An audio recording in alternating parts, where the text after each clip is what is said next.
President Ramatar calls for national unity as he delivers the traditional address to mark Guyana's 48th independence anniversary.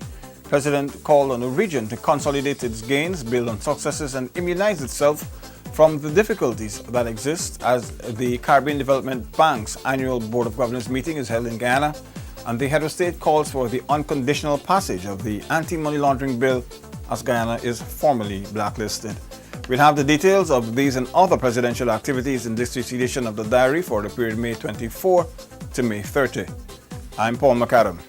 The President was the main speaker at the relaunching of the Ghana-Cuban Friendship Society at the Cuban Embassy on May 24, and he highlighted the role played by his political party in building the relationship between the two countries.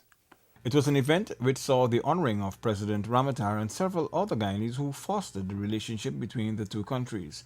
The President recalled that it was the People's Progressive Party that first established relations with Cuba when that country was seen as an outcast, years before a formal diplomatic relationship was officially established in 1972. We were the first ones in this whole Western Hemisphere to break the blockade for Cuba, and we were still a colony. We sold rice to Cuba. We sold Mora slippers, timber, so that they could be constructed the railways.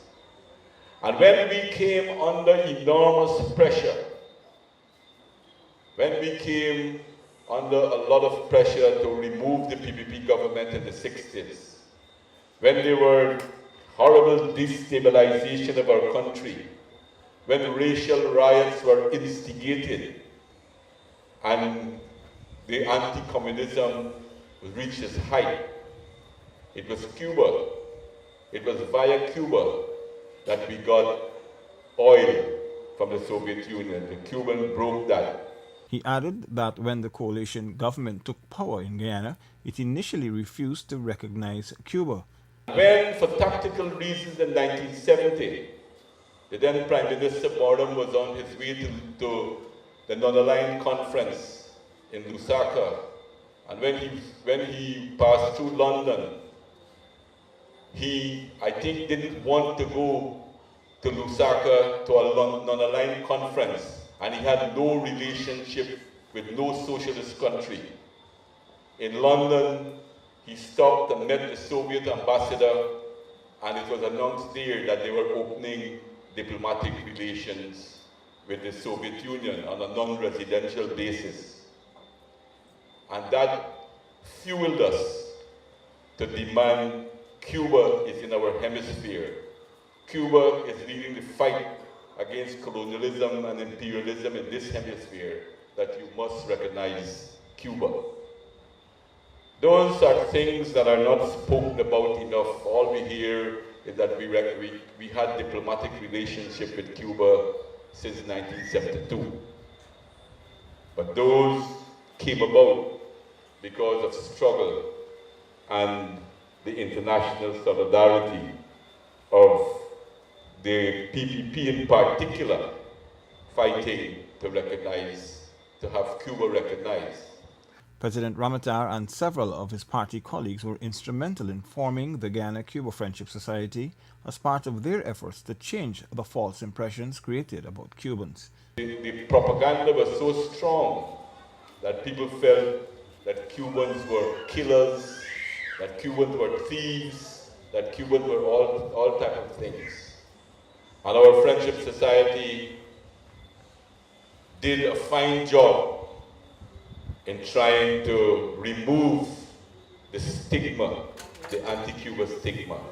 And I must say today, when we see Cubans and Guyanese interacting, no one will ever believe that this was part of the history and this is part of the struggle that we had to go through to get Cuba recognized in our country. Minister of Home Affairs and General Secretary of the People's Progressive Party, Clement Rohi, along with the Minister of Health, Dr. Berry Ramsaram, and the Minister of Public Service, Dr. Jennifer Westwood, who were both absent, were also recognized for their efforts. Digicel's chairman and owner, Dennis OBryan, headed a team of top company officials who met with the President on May 27. The team's visit was to apprise the head of state about the telecommunications company's plans for the local market and the moves to liberalize the sector. Dennis O'Brien was accompanied by Chief Executive Officer of Digicel Guyana, Gregory Dean, the CEO for the Caribbean and Central America, Regis Romero, and the non-executive director, Clifford Reese. The chairman hosted a series of meetings with local company officials to address a number of issues affecting operations within the communication sector. Since the Digicel company took control of U-Mobile operations and formally launched its Guyanese operations on February 14, 2007, it has become a major player in the local and regional telecommunications sector. As government moves to increase air transportation options for Guyanese, local aviation officials have been meeting with overseas-based company representatives to make this goal a reality. On May 27, a high-level team comprising United Arab Emirates Director General, His Excellency Saif Mohammed Al Suwaidi, Air Transport Agreements Chief Specialist Valerie Brown, and Department of Transport for Abu Dhabi Senior Analyst and Government Affairs official Said Al Suwaidi met with the President and the Public Works and Transport Minister Robson Ben. Minister Ben had formally opened discussions earlier and expressed the Government of Guyana's pleasure of having the opportunity for the negotiation and the signing of an air service agreement to foster better linkages between the two nations. Minister Ben further noted that the dialogue comes at a time when Guyana's aviation sector, both on the domestic, regional and international level, is expanding. The UAE has close to 30 airlines, with the largest three operating being the Emirati Airline, Air Arabia, and Etihad Airways. You've been watching The Diary, where we have been recapping the highlights of the country's President's weekly activities. More after the break. Government's efforts to continue the improvement of medical services have been negatively affected by the decision of the parliamentary opposition to cut funding for the specialty hospital and the medical sector. This move means that monies for the provision of medical gear for doctors and nurses, along with new equipment for hospitals and clinics such as those at Port Kaituma, Linden, Kokwani and Bartica, and new ambulances have not been approved. This move by the political opposition will adversely affect the provision and delivery of health care in communities across Guyana. The opposition's disapproval of monies for the Office of the President has affected several agencies such as the Civil Defense Commission.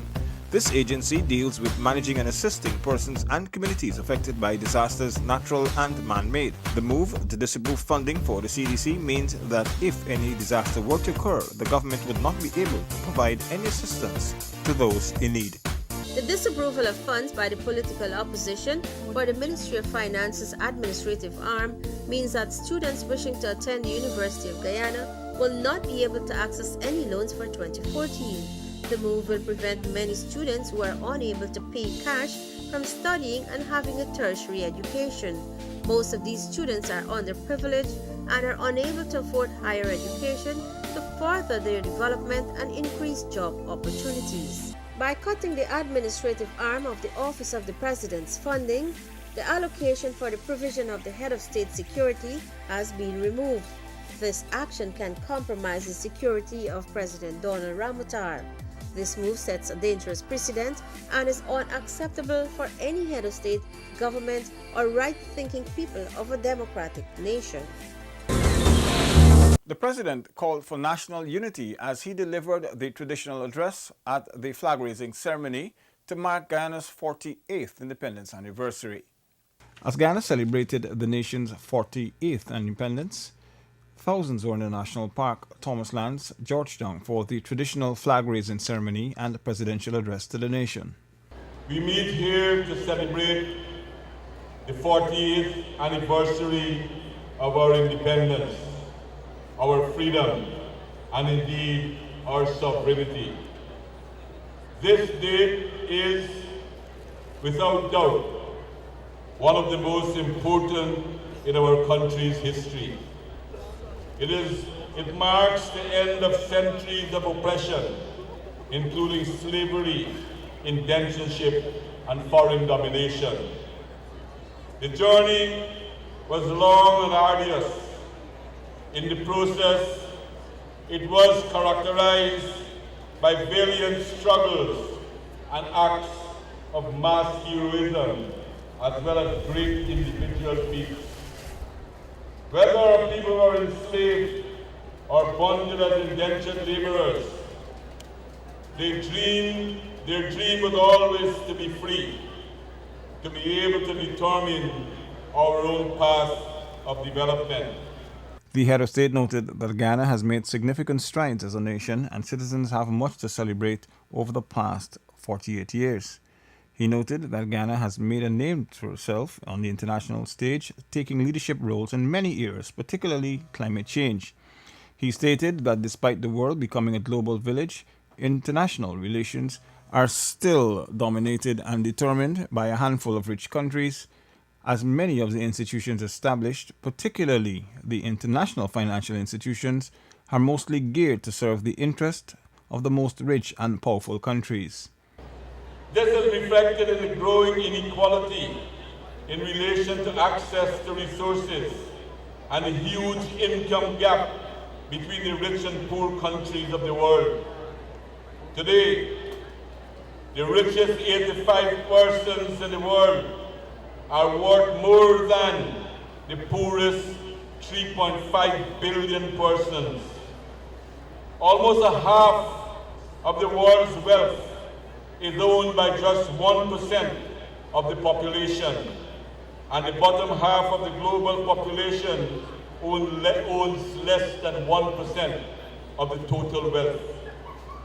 The struggle, therefore, for socio-economic justice and a more equitable world continues. One of the major issues is the need to democratize international relations. Ghana is doing its part to foster unity amongst developing nations and regional integration, he added. Mention was made of Ghana's gains in health, education, mining, construction, housing, and overall economic performance. He also spoke of the Amalia Hydro Falls electric project, the Specialty Hospital, and the Marriott Hotel, all of which the political opposition have refused to support, despite the obvious benefits that will accrue from these projects for Guyanese citizens. Explaining that government has worked tirelessly to restore and consolidate its democracy, embedding it in the country's constitutions, laws, institutions, and various administrations, President Ramata reiterated that the country's freedoms and sovereignty must be jealously guarded and called on all citizens to play their part. As we approach the 50th anniversary of our independence, let us work in greater cooperation and unity. We still have a lot to do to further enhance the quality of life in Guyana. Thank you for your attention and a happy independence anniversary to all. The President's address was followed by the raising of the golden arrowhead and the fireworks display to usher in Independence Day.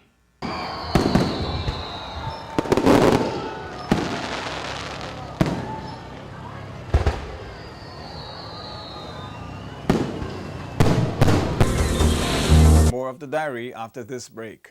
The opposition's disapproval of monies for the Office of the President has affected several agencies such as the Civil Defense Commission.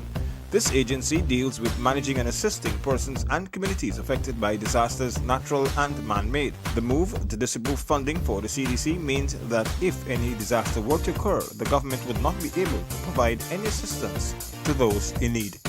By cutting the administrative arm of the Office of the President's funding, the allocation for the provision of the Head of State Security has been removed. This action can compromise the security of President Donald Ramutar. This move sets a dangerous precedent and is unacceptable for any head of state, government, or right-thinking people of a democratic nation. The disapproval of funds by the political opposition for the Ministry of Finance's administrative arm means that students wishing to attend the University of Guyana will not be able to access any loans for 2014. The move will prevent many students who are unable to pay cash from studying and having a tertiary education. Most of these students are underprivileged and are unable to afford higher education to further their development and increase job opportunities. Government's efforts to continue the improvement of medical services have been negatively affected by the decision of the parliamentary opposition to cut funding for the specialty hospital and the medical sector.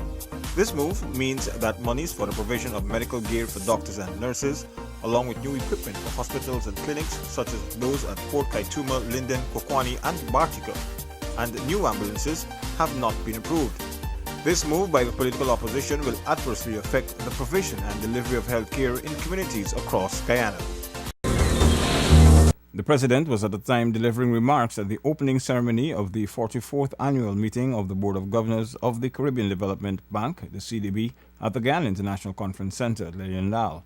He said that the graduation of countries to the middle income category has reduced a lot of concessional financing to the region. This is now affecting the socio-economic gains that many countries have made. It will be a tragedy if we retrogress, and we still need, in many ways, some type of concessional arrangements to ensure that our progress would be steady. And this is a major problem, and is threatening socio-economic gains and the needs that I've spoken about. We cannot afford a reversal. Much of the problems, too, that the region faces originate from outside of us and have impacted heavily on us. The financial and economic crises that gripped the world between 2007 and 2008, which we had nothing to do with, have impacted heavily on many of the countries of the region. And that is why, again, I think we need a lot of support at this point in time for us to continue to grow. The president emphasized the need for countries to look towards pursuing new areas of growth and in so doing identifying the instruments and resources that would be needed to achieve these goals. What has been clear over the years is that information and communication technology has been impacting in every aspect of life, and we have to use it more widely and use it to help our integration processes, help us to develop and strengthen our base. He said that it has been proven over and over again that countries with the fastest growing economies and the highest standards of living are not necessarily those with the most natural resources, but with strong human capital, calling on regional leaders to build on this. He added that, like the global economic and financial crisis, climate change is another issue that the region had very little to do with. However, since it cannot escape its devastating effects, it must be part of the solution. For this reason, he said that the region must try to turn this phenomenon into an opportunity by using green economies to propel economic development. We in Guyana have worked out quite an elaborate strategy, our low-carbon development strategy in that regard. We're pursuing renewable energy and trying to maximize the use. We have to also try to maximize the use of our products by adding a lot of value to our products. We have been producing raw materials for centuries and with very few finished products that we need to do that as early as possible. In light of the region's high food importation bill, the president also called for a great investment in the agriculture sector and for more science and technology to be incorporated into the operations to make it more efficient. He also called for the implementation of policies to close the widening gap of wealth in societies. These are the challenges, the immediate challenges that we face. These are the issues that are immediately confronting us. But I think together, once we work together, once we put our minds together, I'm sure that the region is not short of talent, nor the bank is not short of talent, and we can find a way forward. The head of state calls for the unconditional passage of the anti-money laundering bill as Ghana is formally blacklisted. President Ramatar called on the opposition to unconditionally pass a CFATF-compliant bill to limit the harm already done by the latest move by the organization to blacklist Guyana. I will assent to such a bill as soon as it is sent to me by the National Assembly. The president noted that in spite of regional, international, and local voices, the political opposition in Guyana refused to pass the Caribbean Financial Action Task Force compliant bill. Individual CARICOM leaders, the Organization of American States, the local business, labor, banking, insurance, and farming communities also made several appeals to have this legislation urgently passed. The chairperson and the CEO of CFATF also visited Guyana and again urged that the CFATF compliant bill be passed. Moreover, exhortations by the diplomatic community here also pointed to the dangers and urged that we pass this bill. In spite of these regional, international, and local voices, the opposition stubbornly refused to support the passage of a CFATF compliant bill. In so doing, they have now put in danger our country's financial system. He noted that CFATF has issued a public statement informing the world that Guyana possesses serious risks to the international financial system and calling on the rest of the world to take measures to protect their systems from those risks.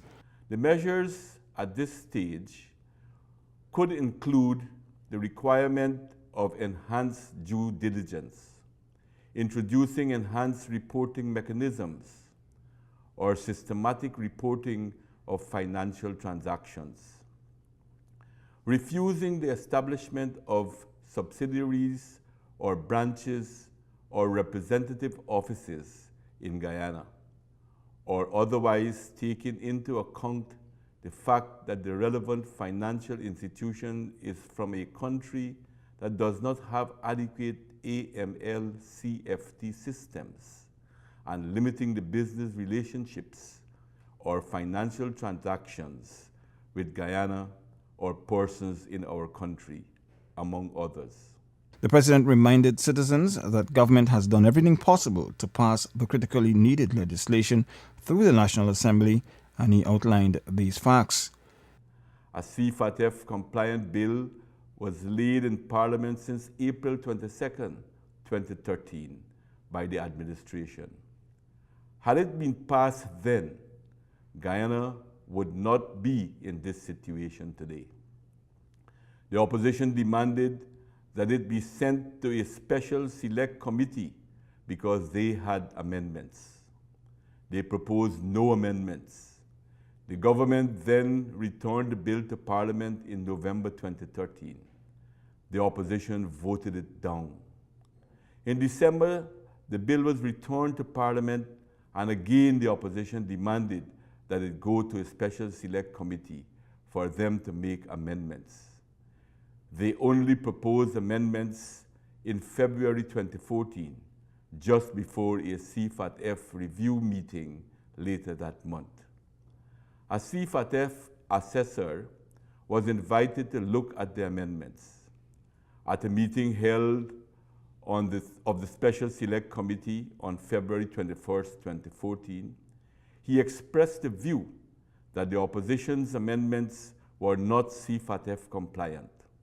He spoke to the media and the business community and expressed the same opinion. President Ramatar has reiterated on several occasions that government is willing to meet at any time to pass the legislation, whilst urging the political opposition not endanger the country's financial sector through their actions or lack thereof. That's all in this week's diary for the period May 24 to May 30, 2014. Before we go, these were some of the highlights. President Ramatar calls for national unity as he delivers the traditional address to mark Guyana's 48th independence anniversary. President calls on the region to consolidate its gains, build on successes, and immunize itself from the difficulties that exist as the Caribbean Development Bank's annual Board of Governors meeting is held in Guyana. And the head of state calls for the unconditional passage of the anti-money laundering bill as Guyana is formally blacklisted. Do join us again for the next program when we will bring you more of the President's activities. I'm Paul McAdam, thanking you for joining us. Have a pleasant rest of the week.